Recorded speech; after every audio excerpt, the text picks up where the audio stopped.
सर्वांना नमस्कार। आपली शाळा हे यूट्यूब चॅनल आपले सहर्ष स्वागत करत आहे। दिनांक 17 मार्च 2025 रोजीचे एक पत्र आहे। या पत्राचा विषय आहे सन 2024-25 UDAS प्लस प्रणालीमधील शाळा, विद्यार्थी व शिक्षक या पोर्टलवरती शाळांची माहिती अंतिम करण्याबाबतचे हे पत्र आहे। या पत्रानुसार सन 2024-25 या वर्षामध्ये राज्यातील सर्व शाळांची माहिती UDAS प्रणालीमध्ये ऑनलाईन काम शाळा स्तरावर माहे ऑगस्ट 2024 पासून सुरू आहे आणि दिनांक 1/4/2025 पासून पुढील शैक्षणिक वर्ष सुरू होत असल्याने सर्व शाळांची माहिती आपल्याला UDAS प्लसवर दिनांक 20 मार्च 2025 पर्यंत आपल्याला काय करायचे अंतिम करायचे आहे, म्हणजे सर्टिफाईड करायचे आहे।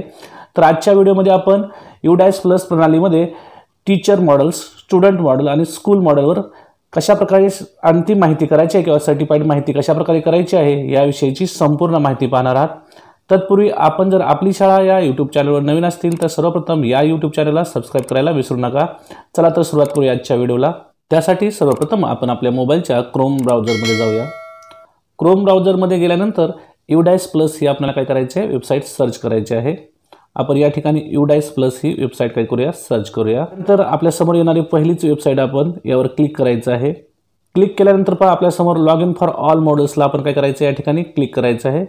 या ठिकाणी आपल्या समोर प्रोफाइल अँड फॅसिलिटीज, त्यानंतर स्टुडंट मॉडेल्स, टीचर मॉडेल्स, यापैकी आपण सर्वप्रथम आता स्टुडंट मॉडेल्सवर काय करायचं आहे, क्लिक करायचं आहे।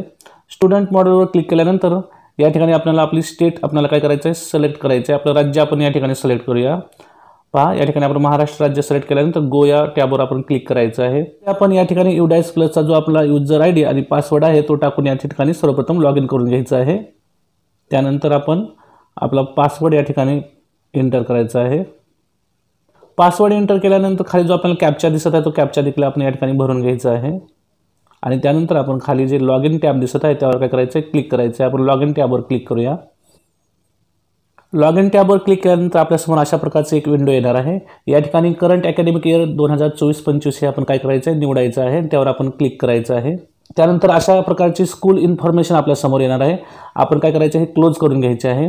पहा स्कूल इन्फॉर्मेशन क्लोज केल्यानंतर आपण जर पाहिलं तर या ठिकाणी आपल्याला स्कूल डिटेल्समध्ये जर पाहिलं तर स्कूल सर्टिफिकेशन स्टेटस जर आपण पाहिलं तर लाल अक्षरामध्ये आपल्याला नॉट सर्टिफाईड दिलेलं आहे, तर ते आपल्याला काय करायचं आता सर्टिफाईड करायचं आहे। आणि आपण या ठिकाणी जर सर्टिफाईड केलं तर ते आपल्याला ग्रीन पट्टीमध्ये दिसणार आहे। तर या ठिकाणी आपल्या शाळेतील सर्व इयत्तांचा आपल्याला पट दिसत आहे, यामध्ये मुले, मुली, त्याचबरोबर समोर जर आपण पाहिलं तर आपल्याला इनकम्प्लीट स्टेटस काय आहे का स्टुडंटचं, त्या ठिकाणी आपल्याला 0 हा संख्या दिसत आहे, म्हणजे आपले स्टुडंटची जी सर्व काही माहिती आहे ती कंप्लीट आहे। त्यानंतर आपण जर पाहिलं आपण ॲक्शनवर जर क्लिक केलं, व्ह्यू आणि मॅनेजमध्ये आपण क्लिक करूया। तर या ठिकाणी आपल्याला प्रत्येक वर्गाची आपली UDAS प्लससाठी जी विद्यार्थ्यांची माहिती आहे ती दिसत आहे, ती कंप्लीट आहे का, एंट्री स्टेटसमध्ये आपल्याला कंप्लीट दिसत आहे। आणि या ठिकाणी आपल्याला सर्वात महत्त्वाचं लक्ष द्यायचं आहे की GP, EP आणि FP हे आपलं काय पाहिजे, कंप्लीट पाहिजे। तर ते जर कंप्लीट असेल तर आपल्याला ग्रीन टॅबमध्ये दिसणार आहे किंवा ग्रीन पट्टीमध्ये दिसणार आहे। अशा प्रकारे आपण प्रत्येक वर्गाचं काय करायचं आहे, या ठिकाणी विद्यार्थ्यांची माहिती आपली कंप्लीट आहे का स्टेटस आपण चेक करायचं आहे। प्रत्येक इयत्तेतील वर्गातील सर्व विद्यार्थ्यांची जर माहिती GP, EP आणि FP जर पूर्ण असेल तर आपलं स्टुडंट मॉडेलसाठी जे काही काम करायचं आहे ते आपण या ठिकाणी पूर्ण आहे असं आपण समजायचं आहे।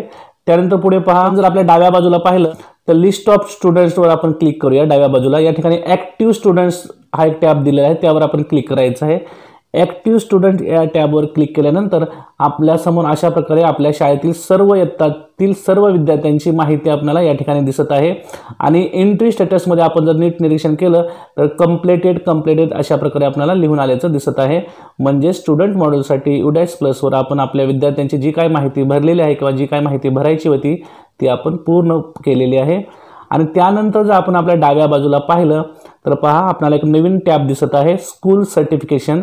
या टॅबवर आपल्याला काय करायचं आहे, क्लिक करायचं आहे।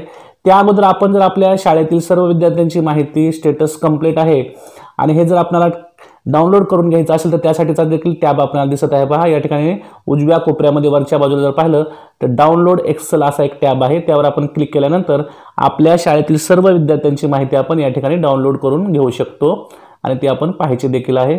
आपण ती आता माहिती डाउनलोड केलेली एक्सेलमध्ये, तर आपल्या शाळेतील सर्व विद्यार्थ्यांची माहिती या ठिकाणी आपल्याला आलेले दिसत आहे आणि सर्व माहिती कंप्लीट आहे ते देखील आपल्याला या ठिकाणी लिहून आल्याचं समजत आहे।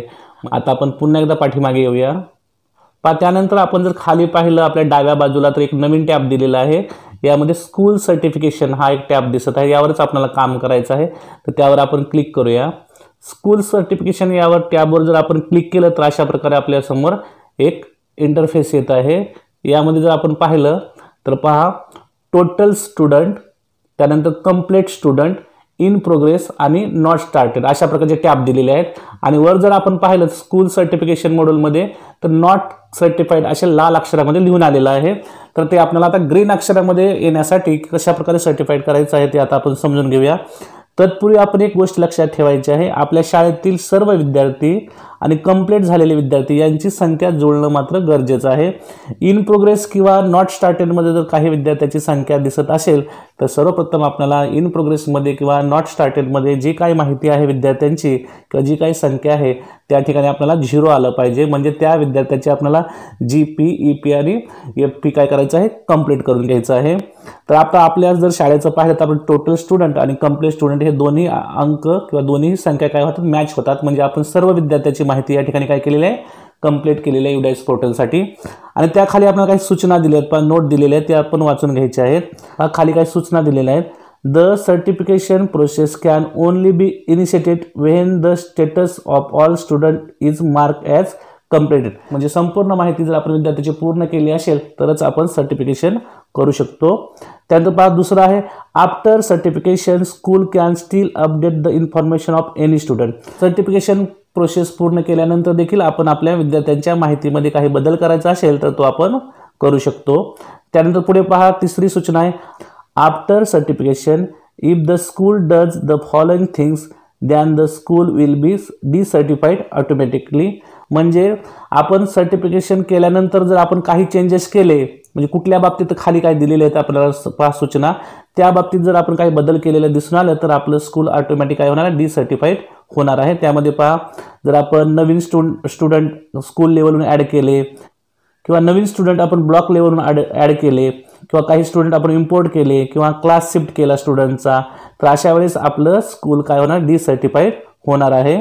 त्यानंतर पहा खाली आपल्याला एक एनरोलमेंट समरीसाठी आपल्याला डाउनलोड असा एक टॅब दिसत आहे, त्यावर आपण क्लिक करूया. या एनरोलमेंट समरीवर जर आपण क्लिक केल्यानंतर आपण आपल्या शाळेतील सर्व विद्यार्थ्यांची माहिती जी स्टुडंट मॉड्यूलसाठी आहे ती आपण या ठिकाणी पाहू शकतो. तर अशा प्रकारे ही माहिती आपण डाउनलोड करून घ्यायची आहे आणि ती आपल्या दप्तरी ठेवायची आहे. त्यानंतर पुन्हा एकदा आपण पाठीमागे येऊया. खाली जर आपण पाहिलं तर आपण एक चेक बॉक्स दिलेला आहे आणि काही सूचना दिली पाहिजे. जर आपण आपल्या विद्यार्थ्याची भरलेली सर्व माहिती पूर्ण असेल आणि बरोबर असेल तर आपण या चेक बॉक्सला काय करायचं आहे, क्लिक करायचं आहे. या चेक बॉक्सवर क्लिक केल्यानंतर आपल्यासमोर सबमिट हा टॅब येणार आहे, त्यावर आपण काय करायचं आहे, क्लिक करायचं आहे. आता सबमिट टॅबवर आपण काय करूया, क्लिक करूया. सबमिट टॅबवर आपण क्लिक केल्यानंतर अशा प्रकारची एक विंडो येणार आहे आपल्यासमोर. Are you sure you want to certified the data. आणि त्यानंतर परत आणखी आपल्याला काही सूचना दिलेल्या, त्या सूचना आपण काळजीपूर्वक वाचायच्या आहेत. त्या जर सर्व बरोबर असतील आणि आपल्याला वाटत असेल की आपल्या शाळेची माहिती आपण सर्व स्टुडंट मॉड्यूलसाठी जी काही माहिती आहे ती बरोबर आहे असं असेल तर आपण ओके या टॅबवर आपण काय करायचं आहे, क्लिक करायचं आहे. ओके या टॅबवर क्लिक केल्यानंतर पहा आपल्यासमोर thanks for submitting student data certification date and time आपल्यासमोर आलेला दिसत आहे. तर आणि वर जर पाहिलं तर आपण स्कूल सर्टिफिकेशन मॉड्यूल आता काय झालेलं आहे, सर्टिफाईड झालेलं आहे. आणि जे लाल अक्षरामध्ये दिसत होतं ते आता आपल्याला इथे ग्रीन पट्टीमध्ये दिसत आहे. तर अशा प्रकारे आपण स्टुडंट मॉड्यूलमध्ये आपल्या विद्यार्थ्याची माहिती कशा प्रकारे अंतिम करायची किंवा सर्टिफाईड करायची याविषयीची संपूर्ण माहिती पाहिलेली आहे. यानंतर आपण पुढील व्हिडिओमध्ये शाळा व शिक्षक यांची माहिती कशा प्रकारे अंतिम करायची किंवा सर्टिफाईड करायची याविषयीची संपूर्ण माहिती पाहणार आहात. मला आशा आहे तुम्हाला सर्वांना हा व्हिडिओ नक्कीच आवडला असेल. तुम्हाला जर हा व्हिडिओ आवडला असेल तर आपली शाळा या यूट्यूब चॅनलला सबस्क्राईब करायला विसरू नका. पुन्हा एकदा भेटूया एका नवीन व्हिडिओसह. तोपर्यंत सर्वांना मनपूर्वक धन्यवाद.